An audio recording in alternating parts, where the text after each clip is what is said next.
chinas que participan en la Feria Internacional AWE 2017, inaugurada este jueves en Shanghái.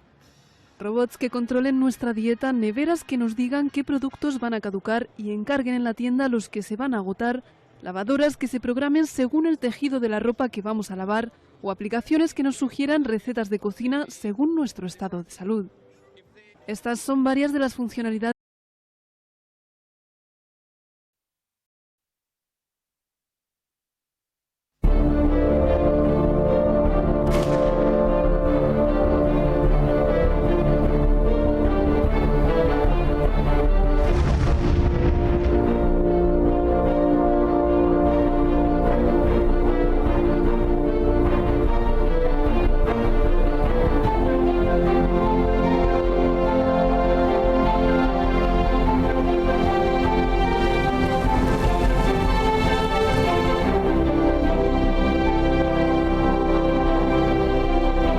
no aceptaremos la exclusión de nuestro pueblo de ese derecho.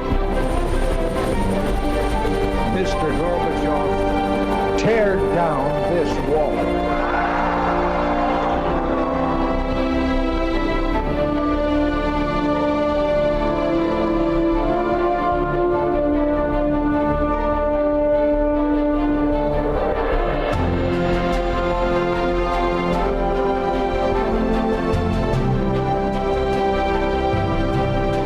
Señoras, caballeros, bienvenidos a Tiempos Modernos. Hay en el siglo XX un acontecimiento único en toda la historia de la humanidad. Un tipo que se dedicó a matar en masa no solo al enemigo, cosa que eso sí que ha sido más común, ¿verdad?, sino a los propios, como una forma de asentar su propio poder, y que además diseñó todo un aparato mecánico de carnicería masiva. Hablamos de las purgas de Stalin, uno de los episodios más brutales de todos los tiempos. Fue así. A la altura de 1936, el dictador soviético Stalin, obsesionado por eliminar cualquier disidencia dentro del partido, abrió un periodo de crímenes masivos que pasaría a la historia como la Gran Purga. Sus víctimas, los propios dirigentes comunistas. La Unión Soviética ya había ejecutado purgas antes, como las ejecutará después, pero lo que ocurrió entre los años 1936 y 1940 fue una verdadera locura.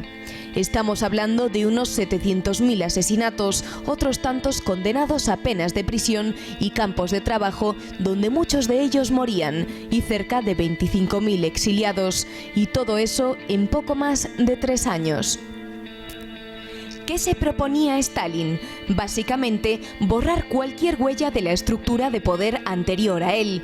Había que evitar disidencias internas, había que aniquilar las pervivencias de los viejos partidos, había que desmantelar las redes de oposición social, los campesinos libres, por ejemplo, había que limpiar el ejército de pervivencias de la época zarista y, de paso, había que anular cualquier oposición a su propio poder.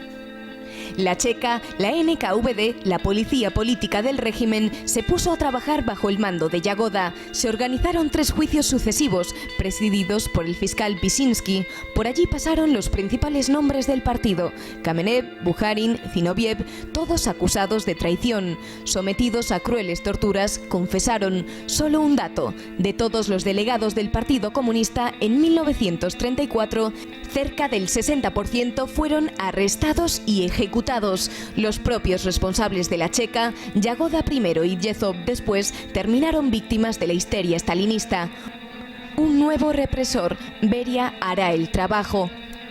Además de los nombres más señeros del Politburó, bajo las purgas de Stalin cayeron la mayoría de los militantes de primera hora, muchos líderes comunistas en el exterior, los mandos militares más señalados y los responsables de la intervención soviética en España durante nuestra guerra civil. Fue una verdadera orgía de sangre que la propia Unión Soviética condenaría tras la muerte de Stalin en 1953. Fernando Paz, muy buenas noches. Muy buenas noches, José Javier. Es espeluznante. Estamos hablando de mínimo 1,5 millones de condenados, de los cuales la mitad asesinados, la otra mitad, muchos de ellos murieron en gulags. No de los enemigos, sino del propio campo. Y toda esa gente de la que hemos hablado no es la gente que mató a Stalin, que mató a mucha más. No, esos son los comunistas que mató a Stalin. Efectivamente, es un fenómeno enormemente singular porque es matar a los propios, cosa que en ocasiones sucede, pero de manera muy controlada, digamos. Pensemos que antes de las grandes purgas de 1936-39 o 38-39 ya se expulsa a unos 400.000 miembros del partido, que ya de por sí era un partido que pretendía ser elitista, en 1933-34. O sea que realmente hay una auténtica guerra de Stalin contra los suyos, dentro y fuera del partido, contra el campesinado, por ejemplo, contra las minorías religiosas y étnicas y contra el propio partido que le ha antecedido a él. Este hombre decide, a partir del año 36, pongamos, empezar a purgar, por eso se llaman las purgas, a lo bestia, y purga toda la cúpula militar, lo cual, por cierto, luego va a tener resultados catastróficos porque los alemanes es un paseo militar la invasión. Purga a los viejos compañeros de lucha, que había empezado antes a purgarlos, pero ya es cuando acaba con ellos, al propio Politburó, es decir, al gran aparato del partido y tal, que tiene el 60% termina aniquilado, físicamente asesinado. A toda la gente que manda aquí a España a apoyar a la Segunda República, la manda a matar también según van volviendo. Entonces, una de dos. Loco es evidente que, en fin, o le dio un rapto de locura brutal o tenía un proyecto que pasaba precisamente criminal por el asesinato de toda su gente para afianzar su poder incontestable frente a todo. Bueno, uno de los, digamos, temas no completamente resueltos, por lo menos de la historiografía contemporánea, es ¿por qué las purgas? Claro. Porque, bueno, se apunta una serie de razones, hay algunas que parecen más o menos claras, pero ninguna lo explica completamente. Como bien apuntabas, asentar su propio poder, eliminar a todos aquellos que le pudieran hacer sombra, eliminar a todos aquellos que pudieran desmentir su papel protagonista durante la revolución bolchevique y, sobre todo, para el diseño del futuro, ¿no? También tenía una finalidad ideológica, que duda cabe. Él tenía la obsesión, como todos los bolcheviques en general, de la modernización de Rusia. En realidad Rusia en parte se salvaría precisamente por no completar ese proceso de modernización. Si Rusia, cuando Alemania invade la Unión Soviética, hubiera tenido las autopistas de Francia, Bélgica, Holanda, hubiera acabado como Francia, Bélgica, Holanda, con toda probabilidad. Claro. Por tanto, es un asunto, digamos, bastante más complejo en ese sentido que lo que proponían los bolcheviques, ¿no? Y luego la eliminación, que eso también le costó una enorme cantidad de probabilidades al enfrentarse contra los alemanes, pues de 5 mariscales de campo, 3 fueron fusilados, de 15 generales de ejércitos, 13 fueron fusilados, 8 de 9 almirantes, 50 de 57 jefes de cuerpo de ejército, o sea, sencillamente brutal. Los que ascendían le debían toda su carrera a Stalin y normalmente el criterio de lealtad era el que prevalecía sobre el de eficiencia militar. Es verdad que de esa generación salieron algunos militares también muy buenos, es de justicia decirlo, pero claro, a un coste esencialmente brutal. En fin, sí, pero en todo caso. Una cosa, dentro de las víctimas, de una forma absolutamente despiadada, Stalin sacrifica a los comunistas de los países que por el pacto germano-soviético pasan a ser ahora aliados de la Unión Soviética. Es decir, los comunistas que se habían opuesto al nazismo son entregados para que los maten. Efectivamente, y de hecho, cuando uno coge la nómina de los miembros del Comité Central del KPD, del Partido Comunista Alemán, resulta que Stalin mató a más que Hitler. Numéricamente, mató a más comunistas del aparato del partido del KPD, el Partido Comunista Alemán, que Hitler. Y muchos de los que todavía permanecían y se habían librado, como quien dice, literalmente por los pelos de las purgas en 1939, fueron entregados a la Gestapo durante los meses inmediatamente posteriores a la firma del pacto Ribbentrop-Molotov. Así es. Es verdaderamente increíble. Bueno, todo esto se organiza formalmente en 3 procesos consecutivos, los llamados procesos de Moscú, que en realidad era una auténtica parodia. Hasta los años 70, quiero recordar, los comunistas europeos aún hablaban de los coloquios de Moscú, que hay que ser firme. Bueno, que dirige el fiscal jefe Vichinsky, que es un auténtico obseso criminal, y van pasando uno detrás de otro, y Vichinsky no es un fiscal al uso. Vichinsky se dedica a insultarlos, les calumnia, los torturan, en fin. Así es, así es. Es un proceso... Estamos hablando de gente que era altos cargos del partido. Es que esto es como si Rajoy decide coger a Javier Arenas, ¿verdad? Claro. Pues no es una idea.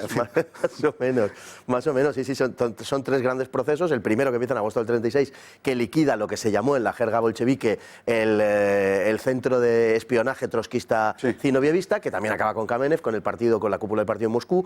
El segundo, que barre los últimos restos con Radek. Y el tercero, que es el de marzo de 1938, que la víctima fundamental es Bujarin. Y esto es otro de los hechos más curiosos. Bujarin era amigo íntimo de Stalin, incluso veraneaban las familias juntas. Sí. Es que cuesta entender esto. Veraneaban en Sochi, ¿no? Todos los veranos iban juntos a veranear. Bueno, lo liquidó. De hecho, cuando muere Stalin, una de las cartas que aparece en su oficina, en su buró, en su mesa, es una carta de Bujarin que todavía guardaba, que todavía conservaba, donde este le preguntaba: Joseph, si tengo que morir por el partido, muero, pero me gustaría saber por qué. ¿Por qué necesitas que yo muera? Hay una novela que recomendamos absolutamente, por supuesto, que es El cero y el infinito de Arthur Koestler, donde aparece un personaje. Koestler era comunista, lo había sido hasta muy poquito antes de escribir esa novela. Aparece un personaje que es Rubachov, que encarna al tipo que muere sin saber por qué, pero por el partido, que es un poco la síntesis del sinsentido de toda esta historia. Quiero recordar que los dos jefes consecutivos que ejecutan materialmente la purga, que son Yagoda y Yesov, los dos, a su vez, son ajusticiados también en el mismo proceso. Los dos son ajusticiados, efectivamente. Yesov se carga a Yagoda y Yesov luego es ejecutado, aunque lo tendrían preso durante unos meses, en 1940, es ejecutado también por Beria, efectivamente. Los dos, Yagoda y Yesov, en su vida personal eran cualquier cosa, digamos, menos edificante, eran personajes absolutamente siniestros y de una degradación moral muy notable, lo cual, en fin, se compadece mal con el fundador de la Checa, que era Chersinski, que era un verdadero místico de la revolución. Robespierre, efectivamente. Sí, y en cambio los que le suceden son unos absolutos degenerados en todos los aspectos que uno se pueda imaginar. Y son sustituidos finalmente por Beria, que es que será el que sobreviva al propio Stalin, aunque solo por unos meses, pero en fin, que será el que se encargue del aparato del partido, del terror del partido en esos años, y que liquida al último de ellos. Y eso sí, así fue, efectivamente. Hay que abrir una variante aquí, y que es que el resto de los partidos comunistas de Europa aplican también sus propias purgas, y el Partido Comunista de España, por ejemplo, se purga también por el mismo procedimiento, en dimensiones evidentemente muy menores, pero también lo hace. Todos los partidos comunistas sufrieron esas purgas, y además, entre tanto, del centro, que era como se llamaba Moscú, iban mandando que fueran de visita a la Unión Soviética muchos de los principales responsables de los distintos partidos comunistas. Cuando llegaban allí, invariablemente, quizá con alguna pequeña excepción, pero normalmente eran liquidados. Y mientras tanto, en sus países respectivos se producían purgas que normalmente terminaban con la liquidación del purgado, por supuesto, y en algunos casos eso se prolongó durante mucho tiempo, como por ejemplo en el caso de España por el régimen Comorera, por ejemplo. El caso de Comorera, claro, que es el caso prototípico, ¿no?, de, digamos, localización del traidor y que finalmente es entregado. Bueno, el caso de Grimau, por ejemplo. Y hay numerosos casos en los distintos partidos. El Partido Comunista francés también jugó mucho a esto, entregó una gran parte de sus afiliados, y muchos, curiosamente, fueron entregados y fueron ejecutados en esa época de la liberación, que le llamaron, precisamente por haber cumplido con el papel que el partido le había encomendado, que era el de contactar con los alemanes. Paz, estamos hablando de un delirio. Es una cosa, decía, Condorcet en la Revolución Francesa, a punto de ser guillotinado, el cantor del progreso, ¿verdad? Sí. Decía: el hombre de mi tiempo me parece más ruin por su razón que por sus pasiones. Sí, sí. Es un poco esto, porque estamos hablando de una filosofía organizada del siglo XX que termina en semejante delirio. Que termina en semejante delirio, efectivamente, y que tendrá su continuación en la Revolución Cultural China, que será verdaderamente terrible, sobre todo desde el punto de vista filosófico, eso, sí. Y su prolongación natural, que es el maoísmo extremado y radical de los Khmeres Rojos, que será quizá la mayor locura que se ha implantado en el planeta Tierra. Si hubieran podido, probablemente hubieran sacado Camboya de este mundo, ¿no? Es casi un 25% de la población, más de un 25% lo que se carga por Pot. Sobre 7 millones, casi 2. Sí. Un minuto. ¿El asesinato de masas es inherente al comunismo? ¿Es posible un comunismo sin asesinato de masas? Desde el momento en que la filosofía que nutre el comunismo es una filosofía materialista, que por tanto considera al hombre no como un agente propiamente de la historia, sino que la gente es la clase social o el grupo, es muy fácil que desemboque en matanzas colectivas. Sin duda ninguna, claro. La persona humana se convierte en una cantidad de la que es posible prescindir supuestamente en aras del beneficio colectivo. Es que es el producto de un medio, por lo tanto lo que hay que hacer es modificar el medio. El buen bolchevique, ¿por qué terminaba confesando sus crímenes? Crímenes que no existían, porque Lenin había determinado que el buen bolchevique se comportaba como la célula de un cuerpo. Lo que importaba era el cuerpo, no la célula. Era el partido. Bueno, pues al cuerpo prácticamente se lo carga Stalin, él sobrevivió el suyo.